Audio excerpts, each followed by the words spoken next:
Consultant telecom sector Parvez Iftikhar ने PTCL की जानिब से टेलीनॉर की खरीदारी को सार्फिन के लिए तशवीशनाक करार दे दिया। कहा कि इकदाम से टैरिफ रेट में इजाफा होगा जिसका खमियाजा आम आदमी भुगतेगा। बोर्ड के प्रोग्राम व्यापार में गुफ्तगू करते हुए कहा कि गैर मुल्की सरमायाकारी लाने के लिए पहले से मौजूद सरमायाकारों के तहफ़्फ़ुज़ात दूर किए जाएँ।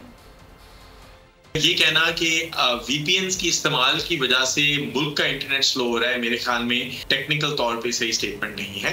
यकीनन बहुत ज्यादा VPNs के इस्तेमाल की वजह से 5-10% शायद इंटरनेट स्लो जरूर हो सकता होगा, मगर वो भी सिर्फ अगर आधा मुल्क VPN इस्तेमाल कर रहा हो, जो हमें नहीं लगता कि आधा मुल्क कर रहा है। अभी के लिए यकीनन ये फायरवॉल की वजह से ही है। तो सिर्फ ये मसला भी नहीं है कि अगर फायरवॉल इंस्टॉल हो, जिस तरह ये कहते हैं कि और ममालिक में भी है, फायरवॉल के इंस्टॉल होने की वजह से इंटरनेट आहिस्ता नहीं होता। फायरवॉल गलत तरीके से इंस्टॉल होने की वजह से मसले आ रहे हैं। ये हमारी टेक्नोलॉजी पुरानी होने की वजह से नहीं है, एक बीच में फिल्टरिंग सिस्टम लगाने की वजह से है, जिसमें पाकिस्तान की मईशत इफेक्ट हो रही है, IT कंपनीज के नुकसान हो रहे हैं, फ्रीलांसर की रोजी रोटी पे लात पड़ रही है।